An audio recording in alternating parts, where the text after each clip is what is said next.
Good evening everyone. Exam originals के इस YouTube channel पर एक बार फिर से आप लोगों का स्वागत है, वंदन है, अभिनंदन है। और जैसा कि आप सभी को पता है कि हम लोगों की मुलाकात इस समय पर होती है। इसलिए किस लिए हम लोगों की मुलाकात होती है? तो हम लोगों की मुलाकात होती है इस समय पर मध्य प्रदेश लोक सेवा आयोग की 10वीं यूनिट के बारे में डिस्कशन करने के लिए। और हर रोज की भांति हम इसी समय पर हम लोग मुलाकात करते हैं और हम लोग मध्य प्रदेश लोक सेवा आयोग की पहली जो प्रारंभिक परीक्षा है उसकी 10वीं यूनिट के बारे में बहुत अच्छे से डिस्कशन कर रहे हैं। पिछले एक महीने से हम लोग पढ़ रहे हैं और मुझे उम्मीद है कि आप लोग भी धीरे धीरे जो आयोग है, जो कमीशंस है, वो धीरे धीरे खत्म होने की कगार पर है। और मुझे उम्मीद है, मुझे आशा है कि जैसे ही आयोग कंप्लीट हो जाएंगे, वैसे ही जैसे मैं यूट्यूब पर सारे लेक्चर्स कंप्लीट कर दूंगा, वैसे ही आप सभी के आयोग भी कंप्लीट हो जाएंगे। इस बात का आप लोगों को वादा करना है, क्योंकि अगर हम लोग चीजों को अगर टालेंगे, अगर हम लोग वो कहते हैं ना कि यार कल करेंगे कल करेंगे कल करेंगे, तो ऐसे में काम चलेगा नहीं, क्योंकि चीजें फिर रह जाती है, चीजें फिर लटक जाती है। कल कल की अगर हम लोग बात करें तो कल कुछ नहीं होता। ठीक है, जो करना है वो आज करो। आज अगर मैंने यहाँ पे कोई टॉपिक कंप्लीट करवाया है तो वो आज के आज ही आप लोगों को करना है, और बाकी कुछ आप लोगों को नहीं करना। बस अच्छे से मैं इस बात की भी गारंटी देता हूँ कि आपको यूनिट 10 में इसके अलावा कुछ पढ़ने की आवश्यकता नहीं पड़ेगी। ठीक है, इसके अलावा क्योंकि मैंने बहुत 2 3 4 किताबों से जो कंटेंट है वो कहीं से कुछ अच्छा, जहां से जो अच्छा मिला वहां से लेकर आप लोगों के लिए कंटेंट बनाया है, और उम्मीद करता हूं आप लोगों को पसंद भी आएगा। नो डाउट, इसमें किसी बात की कोई संदेह नहीं है। ठीक है, तो बात करते हैं। तो लास्ट के लेक्चर की अगर पहले हम लोग बात करें तो लास्ट के लेक्चर में हम लोगों ने राष्ट्रीय अनुसूचित जनजाति आयोग के बारे में बहुत अच्छे से हम लोगों ने डिस्कशन कर लिया था। और राष्ट्रीय अनुसूचित जनजाति आयोग के बारे में जब हम लोगों ने डिस्कशन किया तो उसको बहुत अच्छे से कंप्लीट करते हुए ही मैंने बता दिया था कि अब जब हम अगला जो आयोग पढ़ने वाले हैं वो क्या था, राष्ट्रीय पिछड़ा वर्ग आयोग।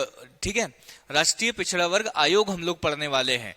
तो सर कैसे पढ़ेंगे? पढ़ने का तरीका वही है, पहले पृष्ठभूमि बनाएंगे, फिर बताएंगे वर्तमान संरचना में कब आया, फिर बताएंगे गठन कब हुआ, फिर बताएंगे संरचना में कितने सदस्य हैं, अध्यक्ष, उपाध्यक्ष, सदस्य, कौन नियुक्ति करता है, किसको रिपोर्ट देता है, कार्यकाल कितना होता है, और वर्तमान में जो संरचनाएं हैं वो क्या क्या है। पढ़ने का तो तरीका हम लोगों का यही है। ठीक है, इस चीज में कभी कुछ बदलाव नहीं होगा, पढ़ने का तरीका यही रहेगा हम लोगों का। लेकिन बात वही है कि सर इसकी भी पृष्ठभूमि आप अलग से बनाओगे, तो हाँ, इसकी भी पृष्ठभूमि हम अलग से ही बनाएंगे, क्योंकि लगभग लगभग अगर देखो तो ठीक है, अनुसूचित जाति और जनजाति आयोग जो था हम लोगों का लगभग लगभग समान ही था, उसमें किसी प्रकार का कोई फेरबदल नहीं था। ठीक है, सब कुछ ठीक था, everything is all right. Okay, तो क्या उससे पहले आप लोग क्या बताओगे, क्वेश्चन बताओगे मुझे? कुछ भी स्टार्ट करने से पहले आज के जो 2 क्वेश्चंस मैं आप लोगों से पूछ लेता हूं। क्या पूछ लेता हूं? चलो आप लोग मुझे बताओ। अच्छा, आप सारे ऑलरेडी बता ही चुके हो, आप क्या बताओगे? चलो ठीक है, मुझे जैसे ही याद आता है मैं कुछ पूछ लूंगा, जैसे ही पढ़ाते पढ़ाते जैसे भी याद आएगा। ठीक है, तो आज का जो टॉपिक है हम लोगों का वो है राष्ट्रीय पिछड़ा वर्ग आयोग। ठीक है, राष्ट्रीय पिछड़ा वर्ग आयोग के बारे में हम लोगों को पढ़ना है, और राष्ट्रीय पिछड़ा वर्ग आयोग को पढ़ने के साथ साथ ही हम लोग पढ़ेंगे मध्य प्रदेश पिछड़ा वर्ग आयोग के बारे में भी बहुत ही डिटेल में स्टडी करेंगे। तो कैसे सर, कैसे पृष्ठभूमि बनाएंगे हम लोग, कैसे पृष्ठभूमि बनाएंगे हम लोग? तो देखो हुआ क्या, अब पृष्ठभूमि की अगर हम लोग बात करें तो पृष्ठभूमि बना लेते हैं। तो पृष्ठभूमि के लिए इसमें 2 ही बोर्ड है। ठीक है, तो ये भी आप लोगों को अच्छा ही लग रहा होगा। ठीक है, व्हाइट बोर्ड छोड़िए, ये वाला बोर्ड ले लेते हैं, है ना। तो अगर इसमें हम लोग पेन लेंगे तो इसमें हम लोग, हाँ, ब्लैक पेन, रेड पेन। ठीक है, तो राष्ट्रीय अनुसूचित जाति आयोग और जनजाति आयोग के बारे में जब हम लोग पढ़ रहे थे तब हम लोगों ने वहां पर पढ़ा था कि एक आर्टिकल था जिसका नाम था 338। कौन सा आर्टिकल था? कौन सा आर्टिकल था, चलो बताओ जरा। हाँ, कौन सा आर्टिकल था? 338, यही आर्टिकल था ना, 338। और इसमें बोला गया था एक अधिकारी की नियुक्ति होगी। किसकी नियुक्ति होगी? अधिकारी की नियुक्ति होगी, और ये अधिकारी की नियुक्ति कौन करेगा? कौन करेगा? तो राष्ट्रपति करेगा। ये बात कहाँ की हुई? ये बातें हुई राष्ट्रीय अनुसूचित जाति आयोग और जनजाति आयोग की बातें हुई। ठीक है, तो सर आप यहाँ आप पढ़ा तो चुके हो, तो यहाँ क्यों बता रहे हो? तो ऐसा ही एक अनुच्छेद अन्य पिछड़ा वर्ग आयोग से संबंधित था। कौन सा अनुच्छेद था सर वो? तो वो अनुच्छेद था 340। ठीक है, एक अनुच्छेद 340 था। इसमें बोला गया था, संविधान में इसमें बोला गया था, ठीक है, कि राष्ट्रपति के द्वारा क्या बोला गया था, थोड़ा समझ लो फिर मैं आप लोगों को अच्छे से समझा दूंगा। क्या राष्ट्रपति के द्वारा क्या किया जाएगा? राष्ट्रपति के द्वारा एक आयोग का गठन किया जाएगा। एक आयोग का गठन किया जाएगा। इतनी बात समझ आई क्या आप लोगों को? क्या बोला गया कि राष्ट्रपति के द्वारा एक आयोग का गठन किया जाएगा। अब क्या करेगा ये आयोग? देखो,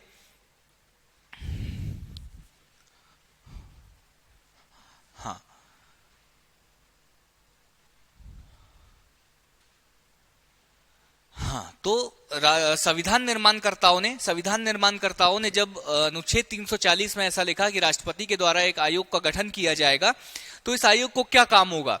तो इस आयोग को जो काम दिया गया वो ये क्या कहा गया कि अब देखो, अनुसूचित जाति समुदाय, मैंने बताया था कि जब कुछ समुदाय, इस देश की जनसंख्या में से कुछ समुदाय ऐसे थे जो विकास की मुख्य धारा से पिछड़ चुके थे, विकास की मुख्य धारा से भटक चुके थे, विकास की मुख्य धारा में कहीं ना कहीं वो पीछे रह चुके थे, वो लोग मुख्य धारा में नहीं चल पा रहे थे, अब उनको वापस लाना था। तो अनुच्छेद 340 में बोला कि अनुसूचित जाति और अनुसूचित जनजाति के समुदायों के अलावा, क्या अनुसूचित जनजाति और अनुसूचित जनजाति मतलब एससी और शेड्यूल ट्राइब मतलब शेड्यूल कास्ट और शेड्यूल ट्राइब के अलावा भी कोई ऐसा समुदाय है क्या जो मुख्य धारा से पिछड़ चुके हैं, जो मुख्य धारा में कहीं ना कहीं पीछे रह चुके हैं, उनको भी मुख्य धारा में वापस लाना होगा। तो एक ऐसे आयोग का गठन किया जाएगा जो ऐसे समुदायों को ढूंढेगा जो अनुसूचित जाति के ना होकर, अनुसूचित जनजाति के ना होकर भी विकास की मुख्य धारा से पिछड़े हुए हैं। उन समुदायों को चिन्हित करना मतलब उन समुदायों को देखना कि वो समुदाय कहाँ हैं, कौन से वो समुदाय है, और उनको वापस मुख्य धारा में लाने के का प्रयास कैसे किया जाना है। तो इन्हीं सभी बातों के ऊपर उन सभी समुदायों को चिन्हित करने के लिए संविधान में एक उल्लेख किया गया आर्टिकल 340 अनुच्छेद 340 में कि राष्ट्रपति के द्वारा एक ऐसे आयोग का गठन किया जाएगा जिसका काम क्या होगा?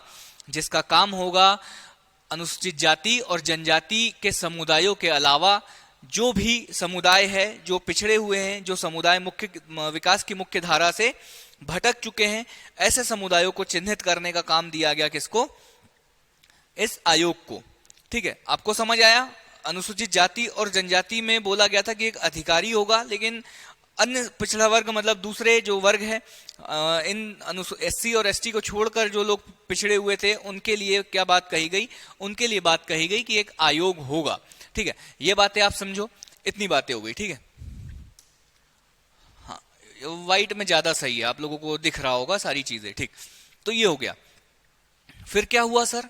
फिर क्या हुआ? बात यही है, पृष्ठभूमि वहां 338 से स्टार्ट हुई थी, यहां 340 से स्टार्ट हो रही है। इसके बाद अब क्या?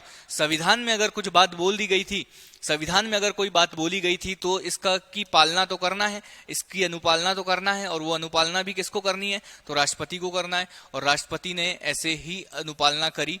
और कब करी? तो 1953 में प्रथम पिछड़ा वर्ग आयोग बनाया। क्या बनाया? प्रथम पिछड़ा वर्ग आयोग।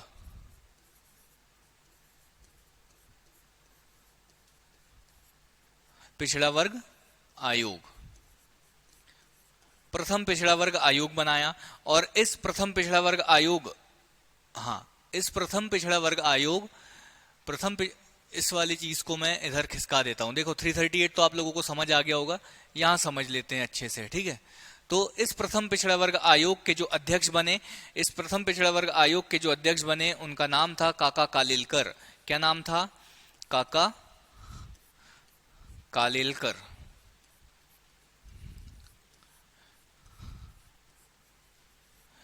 क्या इस स्लाइड में अभी आप काका कालेलकर का नाम याद कर सकते हो? क्या नाम याद रख सकते हो? काका कालेलकर का नाम तो याद रख सकते हो ना इस स्लाइड में?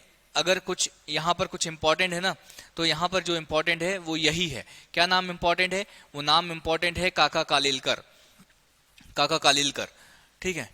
अब 1953 में जैसे 340 में बोला गया था, अनुच्छेद 340 में बोला गया था कि एक आयोग का गठन किया जाएगा और राष्ट्रपति को ऐसे एक आयोग का गठन करना भी था। तो राष्ट्रपति को जब ऐसे एक आयोग का गठन करना था तो उन्होंने 1953 में एक ऐसे आयोग का गठन किया। और 1953 में जब एक ऐसे आयोग का गठन कर दिया तो इस आयोग, जो ये आयोग है, उसके अध्यक्ष जो बनाए गए वो कौन थे? उसके अध्यक्ष जो बनाए गए वो थे काका कालेलकर। उसके अध्यक्ष थे काका कालेलकर। इन्होंने कौन से आयोग ने? प्रथम पिछड़ा वर्ग आयोग ने अपनी रिपोर्ट जो है वो कब दी? 1955 में दी। ठीक है, 1955 में दी, अपनी रिपोर्ट दी। और इनको जो काम दिया गया था, क्या काम दिया गया था? इनको काम जो दिया गया था कि आप लोगों को, मतलब जो भी वो आयोग था उसको काम करना था, उनको काम ये दिया गया था कि अनुसूचित जाति और अनुसूचित जनजाति के समुदायों के अलावा भारत की जनसंख्या या इस भारत देश में ऐसे समुदायों को चिन्हित करना जो विकास की मुख्य धारा से पिछड़े हुए हैं। मतलब अनुसूचित जाति के समुदाय तो पिछड़े हुए हैं, अनुसूचित जनजाति के समुदाय भी पिछड़े हुए हैं, लेकिन इसके अलावा भी क्या कोई ऐसे समुदाय हैं इस देश में जो पिछड़े हुए हैं, जिन्हें विकास की मुख्य धारा में लाना आवश्यक है? ऐसे समुदायों को चिन्हित करने का काम दिया किसको? काका कालेलकर। और इसी कारण इस आयोग को काका कालेलकर आयोग के नाम से भी जाना जाता है। ये क्वेश्चन बनता है कि काका कालेलकर आयोग का संबंध किस समुदाय से है? अनुसूचित जाति, अनुसूचित जनजाति, ओबीसी। तो आपसे ये क्वेश्चन पूछ सकता है कि काका कालेलकर आयोग का संबंध किस समुदायों के को चिन्हित करने से संबंधित है। एक क्वेश्चन ये बन जाएगा। दूसरा पूछेगा आपसे कि बताइए काका कालेलकर आयोग का गठन कब किया गया था? ठीक है, ये एक क्वेश्चन बन जाएगा आपको। या फिर पूछेगा कि बताइए अन्य पिछड़ा वर्ग जो समुदाय है उसको चिन्हित करने के लिए बनाया गया पहला आयोग कौन सा था? तो उसका नाम आपको याद रखना है, काका कालेलकर आयोग। रिपोर्ट कब दी? 1955 में इन्होंने रिपोर्ट दी। इतनी बातें आप लोगों को क्लियर है क्या? ये रिपोर्ट दे दी उन्होंने। उसके बाद क्या हुआ? ठीक है, काका कालेलकर ने का काम वो हुआ, काका कालेलकर पहला आयोग बन गया। फिर 1979, कब की बात कर रहा हूं मैं? 1979 में क्या हुआ? 1979 में दूसरा पिछड़ा वर्ग आयोग बनाया, जिसके अध्यक्ष जो थे उनका नाम था बीपी मंडल। क्या नाम था? बीपी मंडल। और ये अध्यक्ष थे, इसी वजह से इस आयोग को नाम भी दिया जाता है बीपी मंडल आयोग। ठीक है, क्योंकि अध्यक्ष का नाम बीपी मंडल था, इस कारण जो था इनका जो आयोग का नाम भी है वो पड़ा इन्हीं के नाम पर। वो नाम क्या था? बीपी मंडल आयोग के नाम पर बीपी मंडल पड़ा। ठीक है, तो उनके अध्यक्ष के नाम पर पड़ा बीपी मंडल आयोग। और वही इनका काम भी सेम था। इनका काम क्या था? चिन्हित करने का भी काम था, और इनको, इस आयोग को यह भी एनालाइज करना था कि इन जो पिछड़े वर्ग है, जो विकास की मुख्य धारा से भटक चुके हैं, उन पिछड़े वर्गों को कैसे वापस विकास की मुख्य धारा में लाया जाए, कैसे शासन में उनकी भागीदारी बनाई जाए, कैसे उस समुदाय को शिक्षित बनाया जाए, कैसे उस समुदाय तक अच्छी स्वास्थ्य सेवाएं पहुंच पाए। इन सभी चीजों के ऊपर एनालाइज करना था बीपी मंडल आयोग को। और बीपी मंडल आयोग का जब गठन हुआ 1979 में, इसके बाद इन्होंने रिपोर्ट दी कब? 1980 में। 1980 में अपनी रिपोर्ट दी। 1980 में इन्होंने अपनी रिपोर्ट दी। ठीक है, अपनी रिपोर्ट दी। और रिपोर्ट में क्या कहा? रिपोर्ट में कहा कि सरकारी नौकरियों में जो अन्य पिछड़ा वर्ग है उसको 27% आरक्षण देना होगा। क्या देना होगा? 27% आरक्षण देना होगा। आरक्षण देना होगा कहां देना होगा? तो सरकारी नौकरियों में, सरकारी नौकरियों में। केंद्र सरकार ने इसमें सिफारिश करी। केंद्र सरकार से किसने सिफारिश करी? केंद्र सरकार ने इससे सिफारिश करी बीपी मंडल आयोग ने कि ओबीसी के जो भी ओबीसी समुदाय जो भी है उसको 27% आरक्षण देना होगा सरकारी नौकरियों में। ठीक है, क्यों? ताकि उनको वापस विकास की मुख्य धारा में लाया जा सके, इसलिए। अब क्या इंपॉर्टेंट है समझिए, इंपॉर्टेंस यार आप समझिए, इस क्वेश्चन की इंपॉर्टेंस समझिए। आपसे क्वेश्चन क्या बनेगा? आपसे क्वेश्चन बनेगा कि बताइए दूसरा पिछड़ा वर्ग आयोग जो था, जो 1979 में बनाया गया था, उसके अध्यक्ष कौन थे? पहला क्वेश्चन, नाम आपको बीपी मंडल। या आपसे पूछा जाएगा कि बीपी मंडल आयोग का गठन कब किया गया था, तो एक क्वेश्चन ये दूसरा क्वेश्चन 1979। फिर पूछा जाएगा कि बताइए अन्य पिछड़ा वर्ग समुदायों के लिए 27% आरक्षण की सिफारिश सबसे पहले किस आयोग ने की?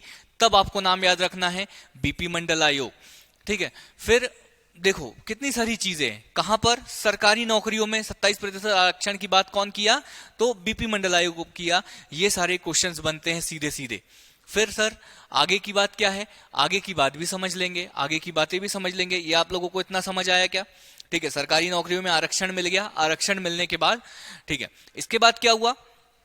हाँ, इसके बाद आया, अब देखो मानना तो था ही, तो रिपोर्ट आई और 1990 के दशक में, ठीक है, सरकार के द्वारा क्या किया गया? ये 27% आरक्षण वाली बात मान ली गई। ठीक है, 27% आरक्षण वाली बात मान ली गई। और जब सरकार के द्वारा इस सिफारिश को मान लिया गया, तब इस देश में राजनीतिक बहुत बड़ा फेरबदल हुआ। और आप मान के चलिए कि बहुत उठापटक हुई। राजनीतिक बातें हम लोगों को यहाँ क्लासेस में राजनीतिक बातों को डिस्कशन नहीं करना है, लेकिन जो चीजें हम लोगों के टॉपिक से संबंधित है वो मैं आप लोगों के सामने क्या बना रहा हूं, मैं आप लोगों के सामने पृष्ठभूमि बना रहा हूं। तो इसके बाद क्या हुआ सर? इसके बाद क्या हुआ? 1990 में, हाँ 1992 में सुप्रीम कोर्ट में एक केस आता है जिसका नाम है इंदिरा साहनी केस। ठीक है, इंदिरा साहनीवाद बोला जाता है उसको, इंदिरा साहनीवाद, मतलब इंदिरा साहनी का एक केस आया, इंदिरा साहनीवाद बोला जाता है उसको। मतलब उन्होंने केस में सुप्रीम कोर्ट में क्या लगाई? उन्होंने याचिका लगाई, किससे संबंधित? ओबीसी वर्ग से संबंधित, कि क्या इन्हें आरक्षण मिलना चाहिए या नहीं मिलना चाहिए। और जब इस वाद में, ठीक है, जब सुप्रीम कोर्ट ने अपना फैसला सुनाया, सुप्रीम कोर्ट ने अपना जब फैसला सुनाया कब? 1992 में, जब इंदिरा साहनी जो मामले में सुप्रीम कोर्ट ने जब अपना फैसला सुनाया, तो इन्होंने कहा क्या? कि केंद्र सरकार को 27% आरक्षण तो देना ही होगा, 27% आरक्षण तो देना ही होगा। और साथ ही साथ क्या करना होगा? साथ ही साथ एक अधिनियम बनाकर, हाँ यहां पर थोड़ा सा क्या स्पेस की कमी है, तो इसको अपन यहां बना देते हैं, यहां लिख देते हैं, ठीक है, या तो फिर ऐसे कर लेते हैं, ठीक है। जब 1992 में सुप्रीम कोर्ट ने जब अपना निर्णय दिया, तो सबसे पहली बात तो उन्होंने कही कि आपको 27% आरक्षण तो देना है। किसको देना है? केंद्र सरकार को। जितने भी ओबीसी वर्ग है उनको 27% आरक्षण देना है। और साथ ही साथ क्या करना है? साथ ही साथ एक अधिनियम बनाना है, एक एक्ट पारित करना है, अधिनियम, संसद से एक अधिनियम पारित करना है। और अधिनियम के तहत एक आयोग का गठन करना है। कैसा आयोग? सांविधिक आयोग, सांविधिक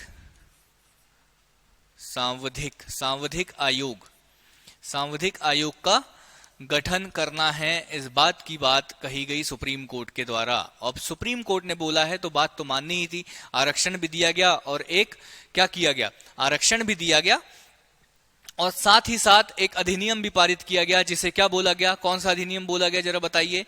1993 में जो काम हुआ ना, हाँ यहां समझ लीजिए, 1993 में जो काम हुआ वो संसद से एक अधिनियम पास हुआ जिसे बोला जाता है राष्ट्रीय पिछड़ा वर्ग आयोग अधिनियम। राष्ट्रीय, आप लोग साथ के साथ लिखते चलिए, पिछड़ा वर्ग आयोग अधिनियम। अब अधिनियम को मैं एक्ट लिख दे रहा हूं, ठीक है। 1993 का कौन सा? राष्ट्रीय पिछड़ा वर्ग आयोग अधिनियम। इसको मैं पहुंचा दे रहा हूं ऊपर, क्योंकि हाँ ये हो गया पिछड़ा वर्ग आयोग अधिनियम। 1993 में राष्ट्रीय पिछड़ा वर्ग आयोग अधिनियम को क्या कर दिया गया? पारित कर दिया गया। इसके तहत क्या हुआ? इसके तहत आयोग अधिनियम,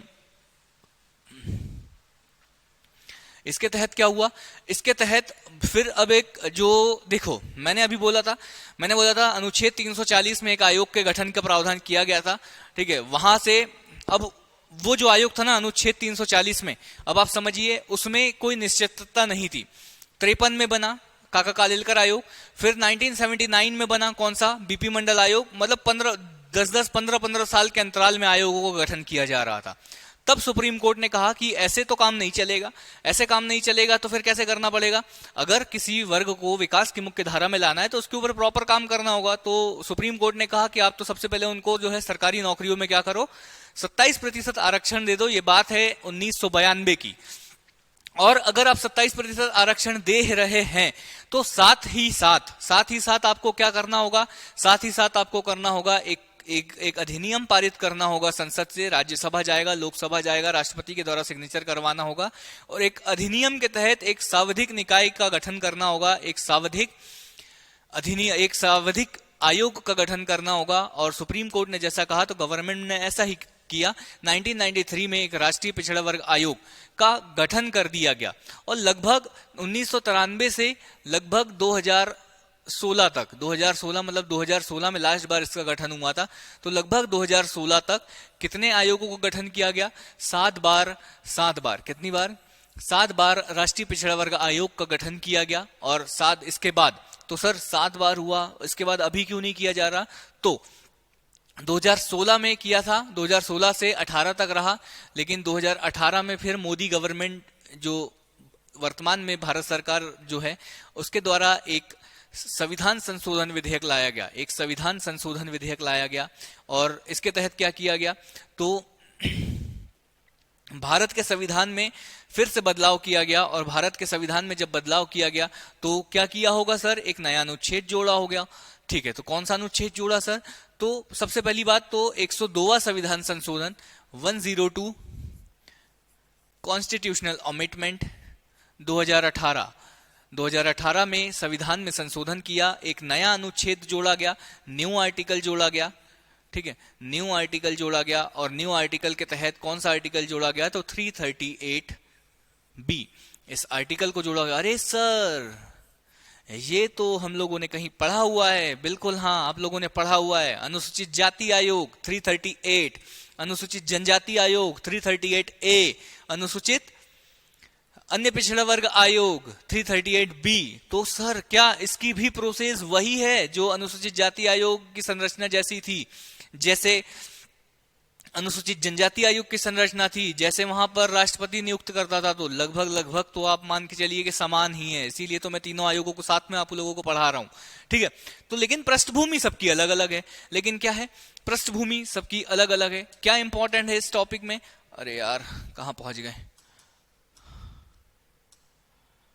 अरे चलिए ठीक है, पहले पेज पर आ जाइए। हाँ, क्या इंपॉर्टेंट है इस वाली स्लाइड में? क्या इंपॉर्टेंट है सर? तो इस वाली स्लाइड में अगर आप इंपॉर्टेंट करना चाहते हैं तो कुछ ये करिए।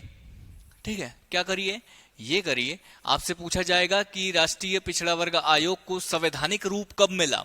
मतलब वो तो पहले सावधिक था, लेकिन उसको संवैधानिक मतलब संविधान में अलग से अनुच्छेद की बात कब कही गई? तो किस अनुच्छेद, किस संविधान संशोधन के तहत? तो 102वां संविधान संशोधन 2018 के तहत संविधान में संशोधन करके एक नया अनुच्छेद जोड़ा गया 338B। और 338B में बोला गया कि इस देश में अन्य पिछड़ा वर्गों के हितों के संरक्षण के लिए, उनके अधिकारों के संरक्षण के लिए, उनको जो भी अधिकार मिल रहे हैं उन पर हो रहे प्रताड़ना, उन पर हो रहे अपराधों के जांच के लिए, जो भी शिकायतें आ रही है उनके ऊपर जांच करने के लिए इस देश में एक आयोग होगा जिसे किस नाम से जाना जाएगा? राष्ट्रीय पिछड़ा वर्ग आयोग के नाम से जाना जाएगा। ये बात बोली गई इस अनुच्छेद में। तो क्या यहां तक आप लोगों को बातें क्लियर है?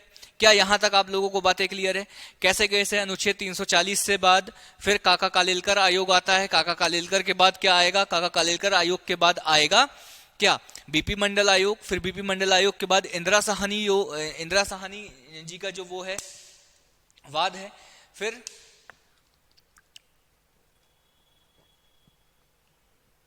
उसके बाद क्या होगा? राष्ट्रीय पिछड़ा वर्ग आयोग अधिनियम आ जाएगा।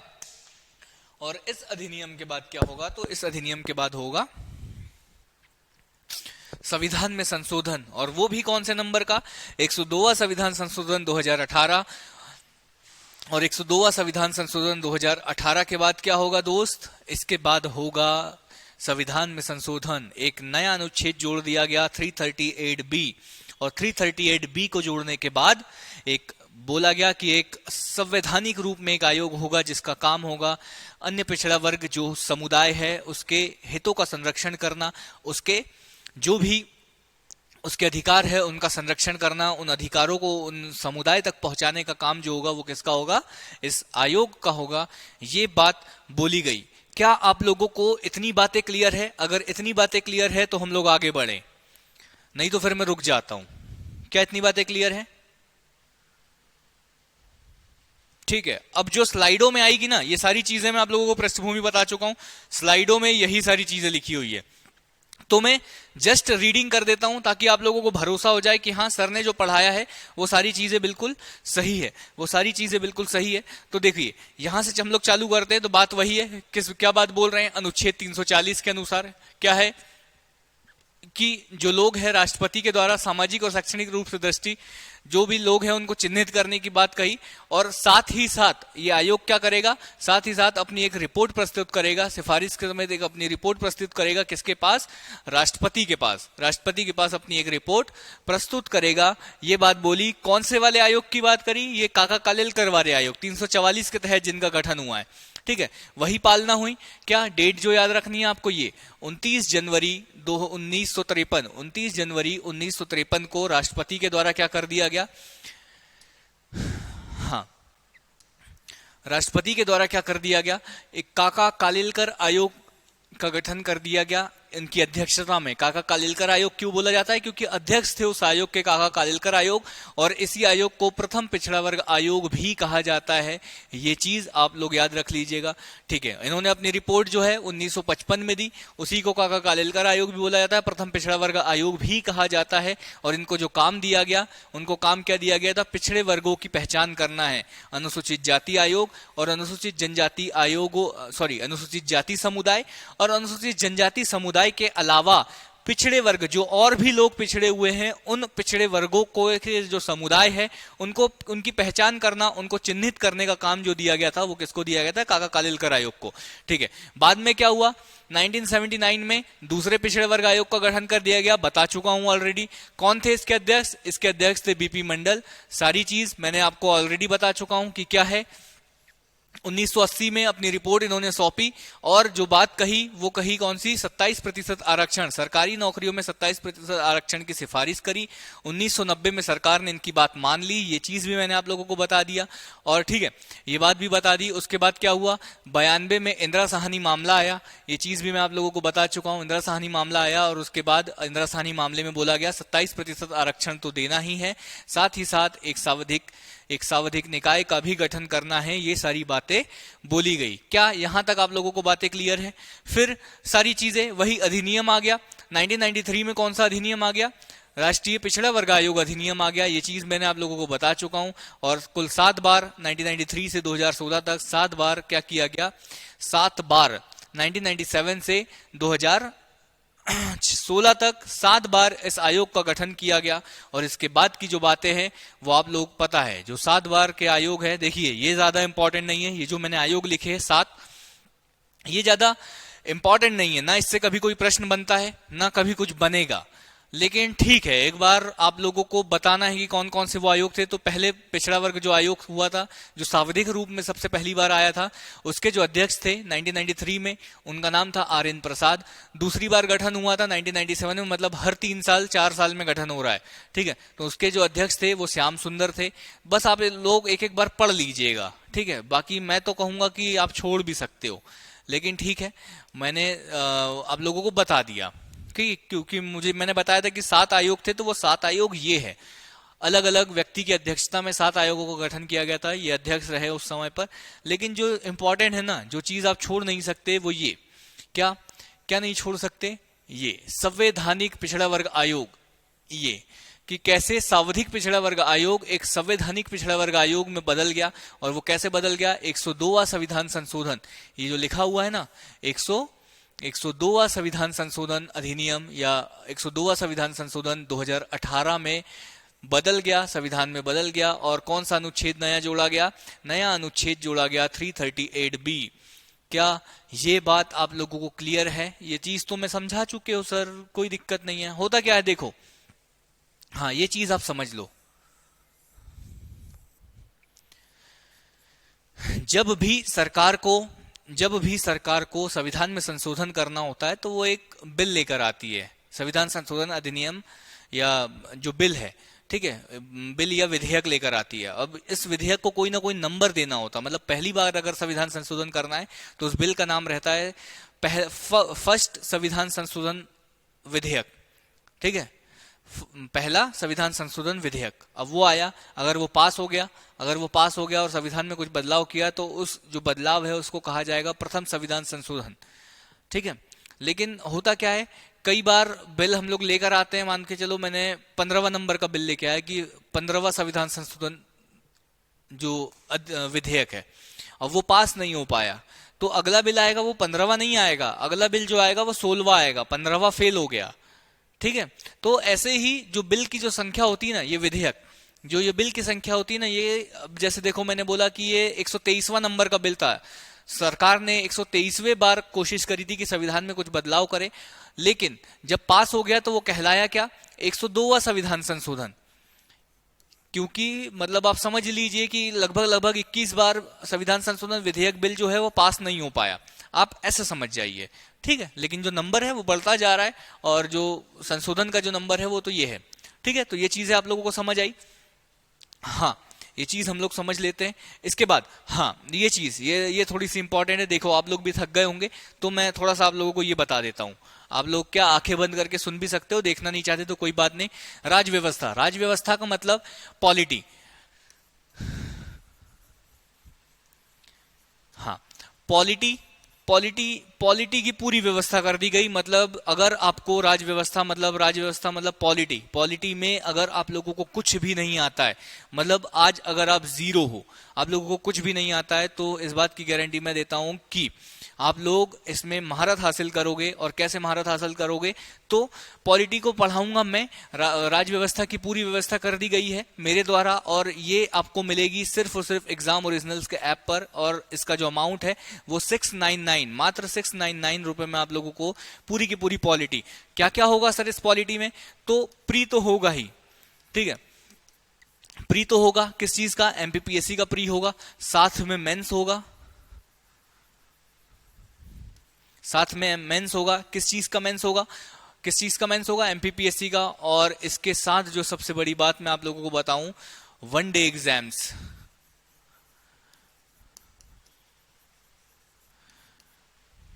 भारत में जितने भी वनडे एग्जाम्स होते हैं या जितने भी एग्जाम्स में पॉलिटी आती है, उन सभी जगह ये पॉलिटी आप लोगों को मदद करने वाली है, ठीक है। अगर आप लोगों को लगता है कि हाँ अभी 2-4 दिनों में डेमो लेक्चर्स आप लोगों के डलने स्टार्ट हो जाएंगे, आप लोग एक बार देखिएगा, उसको एनालाइज करिए। अगर आप लोगों को लगता है कि हाँ मेरे लिए फायदेमंद है, तो एक बार एग्जाम ओरिजिनल्स के ऐप पर आप लोग जाकर देखिएगा, ठीक है। बाकी क्या चीजें हैं, हाँ, और साथ ही साथ अगर आप एमपीपीएससी के एस्पिरेंट है, अगर आप मध्य प्रदेश लोक सेवा आयोग की तैयारी कर रहे हैं और अगर आप टेस्ट सीरीज घर बैठे अगर ऑनलाइन टेस्ट सीरीज को ढूंढ रहे हैं, तो एग्जाम ओरिजिनल्स के ऐप पर आप लोगों को मात्र 550 रुपए में मिलेंगे 75 टेस्ट, 75 टेस्ट मिलेंगे, जिसमें से 30 टेस्ट जो है वो एफएलटी और बाकी एफएलटी मतलब फुल टेस्ट सीरीज, और बाकी जो है वो कौन से हैं, वो टॉपिक वाइज है। टॉपिक वाइज मतलब आपने यूनिट 10 पढ़ी तो अब आप वहां जाकर यूनिट 10 के सारे क्वेश्चंस लगा सकते हैं, टॉपिक वाइज है, ठीक है। तो इस तरीके की चीजें हैं,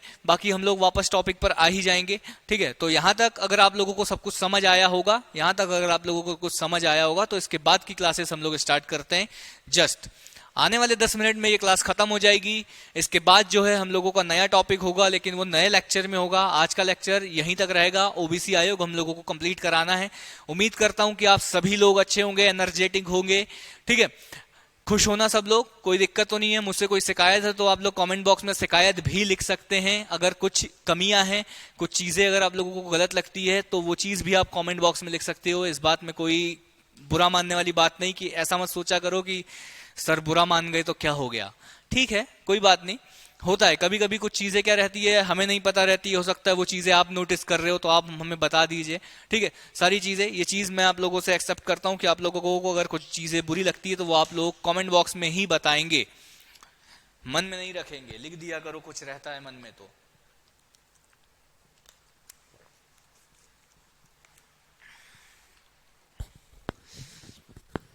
तो ठीक है।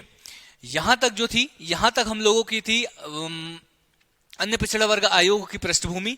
यहां से आगे की जो क्लास हम लोगों की होगी, अब हम पढ़ेंगे कि एक्चुअल में अन्य पिछड़ा वर्ग आयोग या राष्ट्रीय पिछड़ा वर्ग आयोग जो था या जो है अभी, जो वर्तमान में संवैधानिक रूप में जो हम लोगों के सामने है, वो कैसा है, उसका सामान्य परिचय क्या है, उसके गठन के प्रावधान क्या है, उसमें सदस्यों की नियुक्ति कौन करेगा, वो त्यागपत्र किसको दे पाएंगे, वो रिपोर्ट किसको देंगे, उनकी शक्तियां क्या क्या होंगी, उनके कार्य क्या क्या होंगे, इन सभी चीजों के बारे में डिस्कशन करने वाले हैं। लेकिन उससे पहले मैं आप लोगों को बता दूं कि देखो, जो भी चीजें, जब भी मैंने अनुसूचित जाति आयोग में आपको जो भी चीजें पढ़ाई थी ना, वही सारी चीजें यहां भी है, सब कुछ चीजें यहां भी है।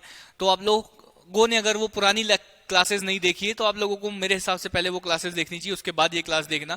अगर वो नहीं देखोगे तो ये समझ नहीं आएगा, ठीक है। तो क्या है, सब कुछ समान है सर, लेकिन सर सामान्य परिचय तो अलग होगा। तो हाँ, सामान्य परिचय अलग है। क्यों अलग है? क्योंकि गठन की तारीख अलग है। कब गठन हुआ इसका? 1993 में। किस रूप में गठन हुआ था? तो आपको पता है, इंदिरा साहनीवाद के बाद एक एक्ट पारित किया गया था। कौन सा? राष्ट्रीय, कौन सा वाद? इंदिरा साहनीवाद। आप लोगों को, ठीक है, ये चीज हो गई। इसके बाद की अगर हम लोग बात करें, चलो आप पीछे का ही लिख दो। आप देखो, गठन ये तो 1993 में सावधि के रूप में हुआ, लेकिन आप बताओ कि इस देश में पहली बार ओबीसी के लिए कौन सा आयोग गठन किया गया था, उसके अध्यक्ष कौन थे, ये आपको कमेंट बॉक्स में लिखना है, ठीक है। ये सारी चीजें वर्तमान में सावधि के रूप से हैं।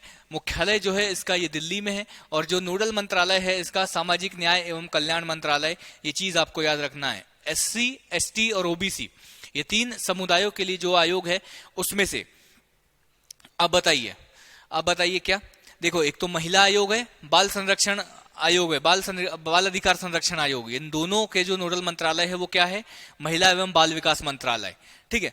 अनुसूचित जाति और पिछड़ा वर्ग आयोग, अनुसूचित जाति आयोग और पिछड़ा वर्ग आयोग का जो नोडल मंत्रालय है वो ये है, क्या है? सामाजिक न्याय एवं कल्याण मंत्रालय है। लेकिन अनुसूचित जनजाति का जो नोडल मंत्रालय है वो कौन सा है? जनजाति मंत्रालय है, ठीक है। तो ये चीज आप लोगों को याद रखना है। इसके बाद क्या है सर?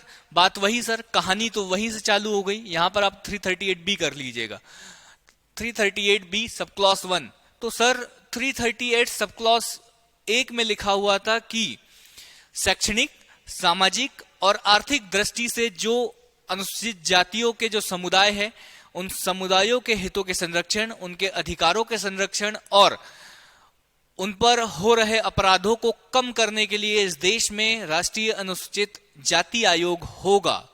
तो क्या इस आयोग में भी यही लिखा है? इस अनुच्छेद में भी यही लिखा है? तो बिल्कुल हाँ। बस अनुसूचित जाति आयोग के जगह पर आप लोग लिख लीजिए पिछड़ा वर्ग समुदाय। और पिछड़ा वर्ग समुदायों, जो समुदाय आर्थिक, सामाजिक, आर्थिक और शैक्षणिक रूप से जो पिछड़े हुए हैं, इनके अधिकारों को सुनिश्चित करने के लिए एक इस देश में एक आयोग हुआ, जिसको किस नाम से जाना जाएगा? तो उस आयोग को किस नाम से जाना जाएगा? तो राष्ट्रीय पिछड़ा वर्ग आयोग के नाम से जाना जाएगा। ये बोला गया है सब क्लॉज 1 में। हर जगह 338B कर लीजिएगा, मेरे हिसाब से हर जगह गलती होगी, ठीक है। ये ठीक है, तो ये 338B सेकंड। अब सेकंड में वहां पर क्या था सर? वहां पर भी संरचना, कार्यकाल और सेवा शर्तों के बारे में बोला, तो यहां भी है। संरचना क्या? संरचना वही जो वहां थी। वहां क्या संरचना थी? 1+1+3। ये क्या है? ये अध्यक्ष है, ये उपाध्यक्ष है और ये 3 सदस्य है, ठीक है। बात वही, सारी चीजें वो सब कुछ वही है। 5 सदस्य, अध्यक्ष, उपाध्यक्ष और ये भारत सरकार के सचिव स्तर का, ठीक है। वेतन छोड़ो आप, जो इनको वेतन मिलेंगे वो भारत सरकार के सचिव स्तर के अधिकारी, जितना एक सचिव को वेतन मिलता है उतना वेतन इन लोगों को मिलेगा, अध्यक्ष, उपाध्यक्ष और जो सदस्य है। कार्यकाल इनका कितना होगा? 3 वर्ष का कार्यकाल होगा। 2 बार पद धारण कर सकते हैं। मतलब कोई अध्यक्ष है, अभी मान के चलिए कि मैं अगर वर्तमान में अध्यक्ष हूं और मैं एक बार फिर से अध्यक्ष बनना चाहता हूं, तो मैं एक बार और बन सकता हूं। मतलब 2 कार्यकाल में पूरे कर सकता हूं, उसके बाद मैं कार्यकाल नहीं पूरा कर सकता। अध्यक्ष, उपाध्यक्ष और सदस्य तीनों की सेवा शर्तों का निर्धारण राष्ट्रपति के द्वारा किया जाता है। ये प्रावधान किया गया है। ये बातें क्लियर है? सब कुछ यार, अनुसूचित जाति आयोग, अनुसूचित जनजाति आयोग, 3 लेक्चर से वही पढ़ रहे हो, तो सब कुछ एकदम समान है, ठीक है। बाकी सारी चीजें, हाँ, नियुक्ति का प्रावधान सब क्लॉज 3 में जो बात कही गई है वो किस चीज की? नियुक्ति। किसकी नियुक्ति भाई? अध्यक्ष, उपाध्यक्ष। देखो, आप लोग नोट्स बनाते हो, इतनी लाइनें नहीं लिखना है, ये लाइनें आप लोगों को समझाने के लिए है। आप लोगों को क्या लिखना है, देखो आप लोगों को लिखना है सब क्लॉस 1। सब क्लॉस 1 में क्या लिखोगे, इस देश में पिछड़ा वर्ग, मतलब सिर्फ इतना लिखना है कि एक आयोग होगा, उस आयोग का नाम क्या होगा, राष्ट्रीय पिछड़ा वर्ग आयोग। सब क्लॉस 2, सब क्लॉस 2 में क्या लिखोगे, संरचना, संरचना में लिखोगे 1+1+3। ठीक है, कौन नियुक्ति करेगा, राष्ट्रपति नियुक्ति करेगा, कार्यकाल कितना, 3 साल, बस। इसके अलावा क्या लिखना है, कुछ नहीं, सेवा शर्तें राष्ट्रपति। इसके बाद सब क्लॉस 3, सब क्लॉस 3 में क्या है, नियुक्ति, नियुक्ति कौन करेगा, राष्ट्रपति, राष्ट्रपति करेगा। कैसे करेगा, जो अधिपत्र सरकारी पत्र होता है उसके ऊपर हस्ताक्षर करके करेगा, बात खत्म। इसके अलावा कुछ है ही नहीं, नियुक्ति हो गई। नियुक्ति के बाद सब क्लॉस 4, सब क्लॉस 4 में ये बोला गया है अपनी प्रक्रिया स्वयं विनियमित करेगा। ये चीज हर बार मैं आप लोगों को समझा चुका हूं, अपनी प्रक्रिया स्वयं विनियमित करेगा। इसका मतलब ये है कि जब भी आयोग के पास कोई प्रताड़ना का केस आता है, मान के चलिए कुछ ओबीसी वर्ग के किसी व्यक्ति के साथ अगर कुछ गलत होता है, तो आयोग के पास अगर वो केस आता है तो आयोग जो आगे की जो प्रक्रियाएं होगी उस प्रक्रिया को आयोग स्वयं विनियमित करेगा। उसको उस प्रक्रिया को पालना करने के लिए कोई और नहीं बताएगा कि ऐसा करना है, वैसा करना है, ऐसा करना है। ठीक है, तो ये चीजें हो गई। इसके बाद अगर हम लोग बात करें तो क्या कर्तव्य होगा, कर्तव्य तो हम लोगों को पता है सर, क्या सब क्लॉस 5 में बोला ना कि कर्तव्य क्या होगा, तो कर्तव्य तो ऑलरेडी सर हम लोगों को पता है। क्या कर्तव्य होंगे, कर्तव्य ये होंगे कि जो पिछड़ा वर्ग जो समुदाय है उसके हितों का संरक्षण करेगा, पिछड़ा वर्ग समुदाय को शैक्षणिक विकास, आर्थिक विकास और सामाजिक विकास के लिए जो है जागरूकता फैलाएगा, उसके लिए काम करेगा। फिर क्या बात है, जो पिछड़ा वर्ग आयोग है उस पर हो रही जो भी चीजें हैं, जैसे हाँ, शिकायतों की जांच करेगा, जो भी अगर कुछ शिकायत आती वही सारी चीजें उसकी जांच करेगा। बाकी सारी चीजें आप लोग जानते ही है, यही निगरानी करेगा, अन्वेषण करेगा, सारी चीजें। लैंग्वेज टफ है, बाकी समझने वाली बातें कुछ ज्यादा है नहीं। फिर आ जाएगा प्रतिवेदन आप लोगों का कि अपने जो भी साल भर वो काम करता है। अब देखो ये आयोग, अब देखो ये देश है, इस देश में इतने सारे राज्य है, हर राज्य में अनुसूचित जाति, अनुसूचित जनजाति और ओबीसी के लोग रहते ही है। तो जो वो पूरे साल में जो काम करेगा, मान के चलिए उसने जो भी काम किया, अगर वो, तो उन सभी कामों की जो रिपोर्ट है, उन सभी कामों की रिपोर्ट जो है वो राष्ट्रपति को सौंपेगा, राष्ट्रपति को सौंपेगा अपना, उस रिपोर्ट को ही बोला जाता है प्रतिवेदन। वो प्रतिवेदन जो है उस राष्ट्रपति को सौंपा जाएगा, और जब राष्ट्रपति को वो प्रतिवेदन सौंप दिया जाएगा तो राष्ट्रपति के बाद वो प्रतिवेदन कहाँ जाएगा, संसद के दोनों सदनों में पेश किया जाएगा, लोकसभा में, और लोकसभा के साथ साथ राज्यसभा में भी पेश किया जाएगा। लेकिन मान के चलिए जो भी रिपोर्ट राष्ट्रपति को सौंपी है उन रिपोर्टों में कुछ मध्य प्रदेश के केस रहे होंगे, तो वो मध्य प्रदेश से संबंधित जो भी रिपोर्ट होगी वो मध्य प्रदेश के राज्यपाल, मतलब राज्य से संबंधित जितनी भी रिपोर्ट होगी वो उस राज्य के राज्यपाल को सौंपी जाएगी। कौन सा अनुच्छेद है, सब क्लॉस 7। और राज्यपाल क्या करेगा, विधानमंडल के दोनों सदनों में रखेगा। अगर वहां पर विधान परिषद है तो विधान परिषद में भी रखेगा, और वहां विधानसभा है तो विधानसभा में तो रखेगा ही रखेगा। इतनी बातें क्लियर है क्या, इतनी बातें क्लियर है क्या। सब क्लॉस 7, सब क्लॉस 6 में राष्ट्रपति को प्रतिवेदन, सब क्लॉस 7 में राज्यपाल को प्रतिवेदन, और राज्यपाल से ऐसे ऐसे लिख दिया करो आप, प्रतिवेदन, राज्य का प्रतिवेदन। देखो नोट्स में ऐसे लिखा करो, राज्य का प्रतिवेदन, ठीक है, या तो फिर ऐसे कर लिया करो, यहां पे प्रतिवेदन, यहां लिख देना केंद्र, यहां लिख देना राज्य। यहां कहां जाएगा, प्रेसिडेंट मतलब राष्ट्रपति को, यहां किसको जाएगा, गवर्नर को। फिर ये लोग क्या करेंगे, ये लोग पार्लियामेंट में पेश करेंगे, ये लोग क्या करेंगे, विधान मंडल जो होता है विधानमंडल में पेश करेंगे। बस ये 2 लाइन में आप लोगों को पिछली 3 स्लाइडें कवर हो गई। कुछ है इसमें, इस तरीके से शॉर्ट नोट्स बनाना है, बाकी जो चीजें हैं वो तो दिमाग में रखना है, क्योंकि एग्जाम में लास्ट टाइम में जब याद करोगे ना तो ये चीजें याद आएंगी, वो चीजें याद नहीं आने वाली, ठीक है, वो समझने के लिए। तो ये चीजें हो गई। बाकी सब 338B sub clause 8, sub clause 8, अरे सर शक्तियों की बात कर रहे हो, सिविल न्यायालय की शक्ति प्राप्त है सिविल प्रक्रिया संहिता 1908 के तहत, सिविल न्यायालय की शक्तियां प्राप्त है। तो सिविल न्यायालय की शक्तियों में क्या क्या है, हर आयोग में बताया हूं कि अगर किसी भी आयोग को सिविल न्यायालय की शक्तियां प्राप्त है तो क्या करेगा वो, क्या करेगा, गवाहों को का हलफनामे पर साक्ष्य लेगा, गवाहों को हाजिर होने के लिए समन भेजेगा, हाजिर करेगा, उसको एफिडेविट पर जो भी चीजें हैं उससे लिखवाएगा, सारी चीजें किसी पब्लिक रिकॉर्ड को किसी सरकारी कार्यालय से मंगाएगा या न्यायालय से मंगाने तक की शक्ति होगी। अन्य काम, अन्य क्या, राष्ट्रपति के द्वारा जो भी काम दिए जाएंगे वो काम करेगा। ये सारी चीजें हैं, राष्ट्रपति के द्वारा जो भी विधि निर्धारित करेगी उस मामले पर काम करेगा। ये सभी न्यायालय की को सिविल न्यायालय की शक्तियां प्राप्त है। हर आयोग में क्या हर बार एक्सप्लेन करूं तो नहीं करूंगा, एक बार आप भी अच्छे से पढ़ लो। जहां भी आए कि इस आयोग को सिविल न्यायालय की शक्तियां प्राप्त है, मतलब ये सभी शक्तियां प्राप्त है, फेंक दो, ये लो ये लो ये लो ये लो, समझ रहे हो, ये लो ये शक्ति प्राप्त है, ऐसे कर दिया करो। एक बार याद कर लो ना कि सिविल न्यायालय को कौन कौन सी शक्तियां प्राप्त होती है। अगर किसी भी आयोग को सिविल न्यायालय की शक्तियां प्राप्त है तो उसको ये सभी शक्तियां प्राप्त है, ये सारी चीजें। अब देखो आयोग कंप्लीट होने वाला, अगर आपको अभी तक ये भी नहीं समझ आया तो फिर मैं क्या कर सकता हूं बताओ। वर्तमान की संरचना अभी देखो, हाँ वहां पर भी अनुसूचित जाति आयोग और ये सब क्लॉज 9 की बात कर रहे हैं हम लोग, ठीक है, सब क्लॉज 9 की बात कर रहे हैं। अनुसूचित जाति आयोग और अनुसूचित जनजाति आयोग में भी सब क्लॉज 9 में हम लोगों ने पढ़ा था कि जब भी केंद्र सरकार या राज्य सरकार के द्वारा अनुसूचित जाति, अनुसूचित जनजाति या अब मैं बोल देता हूं पिछड़ा वर्ग से संबंधित अगर कोई भी नीतिगत निर्णय लिया जाएगा, अगर पिछड़ा वर्ग से संबंधित कोई नीतिगत निर्णय लिया जाएगा तो केंद्र सरकार या राज्य सरकार को राष्ट्रीय पिछड़ा वर्ग आयोग से परामर्श करना होगा। ये बात इस अधिनियम, इस आयोग में इस आयोग की धारा जो 9 है, सब क्लॉज 9 अनुच्छेद 9 है, इसमें बोला गया परामर्श करना होगा। ठीक है, वर्तमान की संरचना अगर हम लोग देख लें, वर्तमान की संरचना मतलब संरचना क्या है सर, 1 + 1 + 3, ये संरचना है सर, हम तो जानते हैं इसको।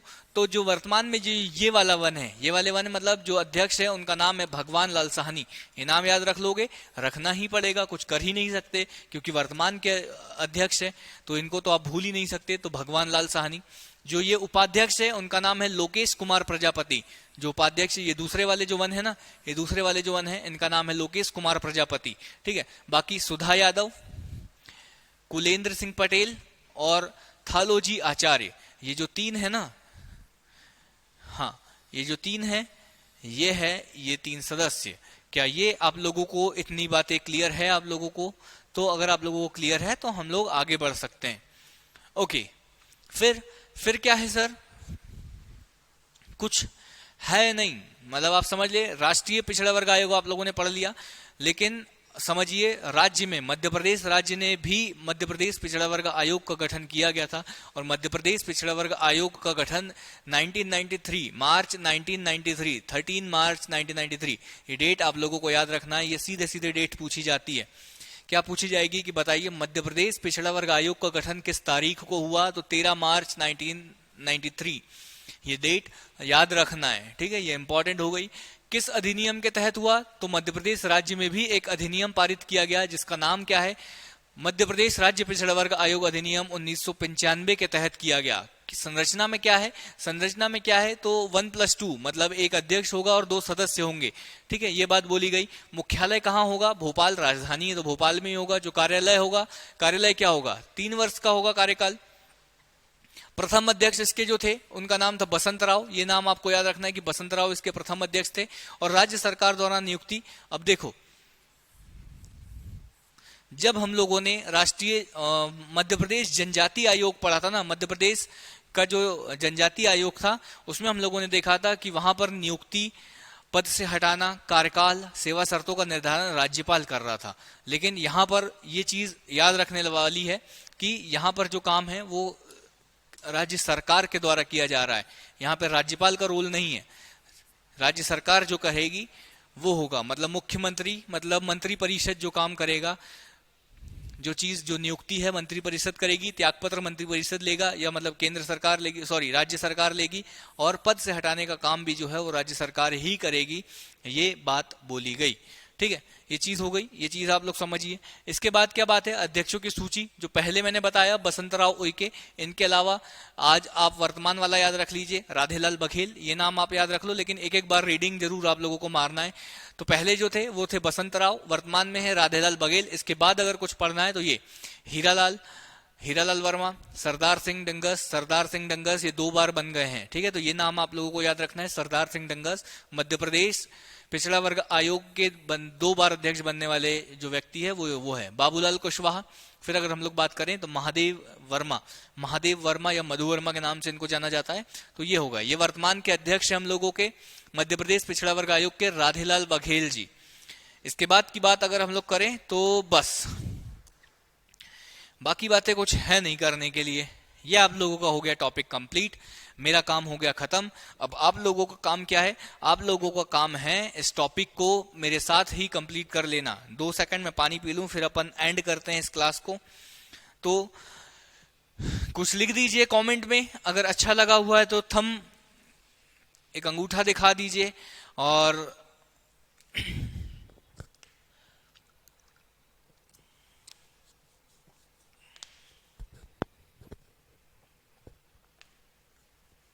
ठीक है, ऑल गुड।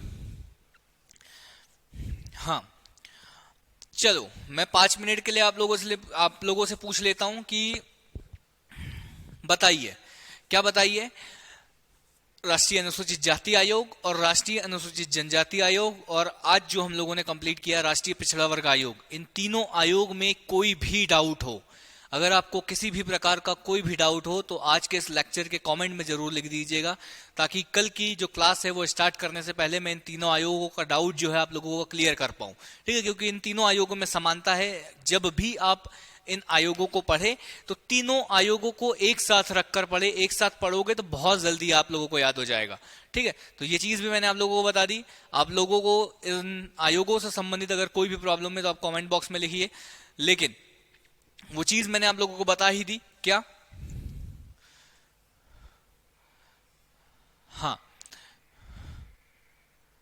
ये चीज मैंने आप लोगों को बता ही दी कि अगर आप अगर आप मान के चलिए किसी एक पर्टिकुलर सब्जेक्ट की तैयारी करना चाहते हैं तो एग्जाम ओरिजिनल्स के ऐप पर हर सब्जेक्ट की अलग अलग क्लासेस भी है। आप किसी एक सब्जेक्ट की क्लासेस भी परचेज कर सकते हैं, जैसे कि ये कौन सी, ये है पॉलिटी, राज्य व्यवस्था की पूरी व्यवस्था मेरे द्वारा की गई है। मैंने आप लोगों को बता ही दिया हूं कि सारी जो पॉलिटी है वो मेरे द्वारा पढ़ाई जाएगी और बहुत ही अच्छे से कंप्लीट कराई जाएगी। इस बात की जो है, इस बात की गारंटी है। सारी चीजें हैं, सब कुछ है। बाकी सारी चीजें टेस्ट सीरीज के बारे में भी मैं आप लोगों को बता ही चुका हूं। और ऐसे ही मोटिवेशनल, ऐसे ही अच्छे वीडियोस अगर आप लोगों को लगता है कि हम लोग एग्जाम ओरिजिनल्स या मैं आप लोगों के लिए कुछ अच्छा कर रहा हूं, या मेरे वीडियोस से या मेरे जो पढ़ाए हुए से अगर आप लोगों को थोड़ा भी कुछ फायदा हो रहा है तो लाइक करिए, कमेंट करिए, सब्सक्राइब करना ना भूलिए। और एक बार आप लोग एग्जाम ओरिजिनल्स का ऐप विजिट करिए। अगर ऐप पर आप लोगों को कुछ नहीं मिलता है तो ये दिए हुए नंबर पर आप लोगों को व्हाट्सएप करना है। इस व्हाट्सएप पर अगर आप जिस भी चीज की क्वेरीज पूछोगे वहां आपको डेमो वीडियोस, सारी चीजें, कोर्स परचेज करने के लिए भी अगर कोई डाउट होता है तो इस पर आप लोग व्हाट्सएप कर सकते हो। इस नंबर पर व्हाट्सएप कर दीजिए। बाकी सारी चीजें ठीक ही है। हम लोगों के जैसे लेक्चर्स चल रहे हैं वो तो चलते ही रहेंगे, हम लोगों की मुलाकात जिस टाइम पे हो रही है वो तो होती ही रहेगी। ठीक है, तो फिर से मैं आज के लेक्चर के लिए आप लोगों का धन्यवाद करता हूं, बहुत बहुत धन्यवाद। हम लोगों की फिर से मुलाकात होगी इसी एग्जाम ओरिजिनल्स के प्लेटफॉर्म पर। यूं ही हम लोग मिलते रहेंगे, हंसते हुए मिलते रहेंगे, मुस्कुराते हुए मिलते रहेंगे। और कल फिर से हम लोग मिलेंगे एक नए टॉपिक के साथ, एक नए जोश के साथ, एक नए उत्साह के साथ। उम्मीद करता हूं कि आप भी नए उत्साह, नए जोश के साथ इस चैनल पर फिर से आएंगे, बने रहेंगे, अपने दोस्तों तक इस चैनल को पहुंचाएंगे।